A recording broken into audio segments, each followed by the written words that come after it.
आप देख रहे हैं संविधान और कानून SK live news.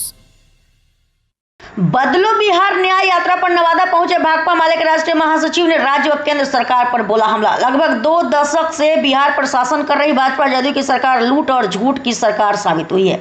Dipankar Bhattacharya बदलो बिहार न्याय यात्रा पर नवादा पहुंचे भाकपा माले के राष्ट्रीय महासचिव ने राज्य व केंद्र सरकार पर बोला हमला। जमीन सर्वे गरीब होंगे बेदखल, स्मार्ट मीटर जनता बेहाल, कंपनी मालामाल।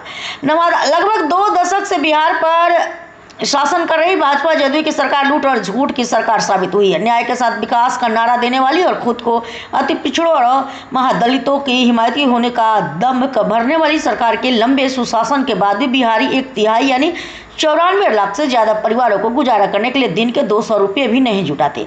उक्त बात मंगलवार को बदलो बिहार न्याय यात्रा पर नवादा पहुंचे भाकपा माले के राष्ट्रीय महासचिव दीपांकर भट्टाचार्य ने कृष्णा पैलेस के सभागार में प्रेस वार्ता आयोजित कर कही। उन्होंने कहा कि केंद्र सरकार ने दैनिक मजदूरी में वृद्धि की घोषणा तो कर दी, लेकिन बिहार में जीविका दीदियों सहित लाखों स्कीम वर्करों को तुच्छ राशि पर बेगार खटवाया जा रहा है। श्री भट्टाचार्य ने कहा कि सरकार ने अपने ही सर्वेक्षण में पाए गए 6000 से कम मासिक आमदनी वाले 94 लाख गरीब परिवारों को जहां लघु उद्यमी योजना के तहत स्वरोजगार के लिए किस्तों में 2 लाख की सहायता राशि देने की घोषणा की, वहीं आय प्रमाण व आवेदन की शर्त भी लगा दी। उन्होंने कहा कि सरकार के इरादे साफ होते तो सर्वेक्षण के रिकॉर्ड में दर्ज परिवारों को सरकार आसानी से सहायता पहुंचा सकती थी। उन्होंने कहा अब तक लगभग 40,000 परिवार को ही पहली किस्त मिली है।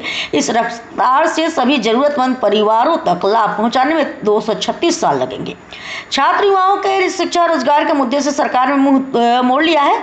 बाढ़ सुखाड़ की चिरस्थायी समस्या के बीच इस बार 16 जिलों में बाढ़ की तबाही मची है और सरकार राहत के नाम पर सिर्फ खाना पूर्ति कर रही है। उन्होंने कहा कि बाढ़ के अस्थायी समाधान से सरकार का कोई मतलब नहीं है। जातीय गणना के बाद बिहार सरकार ने आरक्षण को बढ़ाकर 65% किया था, लेकिन कोर्ट ने उस पर रोक लगा दी। केंद्रीय सरकार अगर उसे संविधान की 9वीं अनुसूची में डाल देती तो कोर्ट इस पर कोई कदम नहीं उठा सकता था, लेकिन केंद्र ने इस मांग को अनसुना कर दिया। बिहार को विशेष राज्य का दर्जा और पूरे देश में जातीय जनगणना की मांग को भी केंद्र सरकार ने ठुकरा दिया है। ऐसी स्थिति में बिहार एक सामाजिक राजनीतिक संक्रमण के दौर से गुजर रहा है।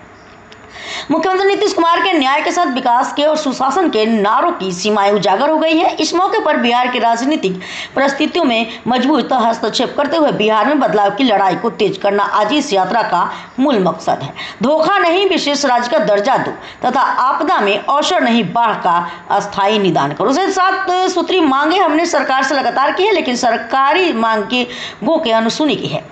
तब हमने इन मांगों की लेकर के राज्यपाल के पास 10 सूत्री मांग पत्र दिया और इन्हीं मांगों को लेकर जो सरकार ने वादा किया है उस वादा को पूरा करे और बिहार की जनता को हक और न्यायपूर्ण बिहार के लिए न्याय, विकास व शांति स्थापित करने का काम करे के लिए।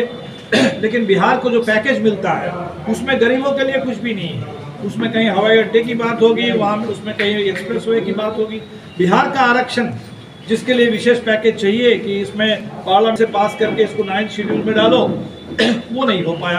तो बिहार के साथ जो धोखा दोनों तरफ से, नीतीश जी और मोदी जी दोनों की ओर से डबल इंजन का डबल धोखा, बिहार पर डबल हमला, इस डबल हमले के खिलाफ ये यात्रा होगी और हम कोशिश करेंगे कि इसके जरिए बिहार का वैकल्पिक एजेंडा जनता के सामने आए और हम इस एजेंडे को लेकर के बिहार में आगे बढ़ना चाहते हैं ताकि बिहार विकास लोकतंत्र न्याय के रास्ते पर बढ़े। और इस रास्ते पर बढ़ने के लिए ज़रूरी है कि शांति और भाईचारा बरकरार रहे। और इसीलिए हम कहेंगे कि भाजपा के जो भी बड़बोले नेता जहां भी अनाप बोल करके बिहार के माहौल को बिगाड़ने की कोशिश कर रहे हैं, जनता सतर्क रहे और बिहार में भाईचारा और शांति कायम।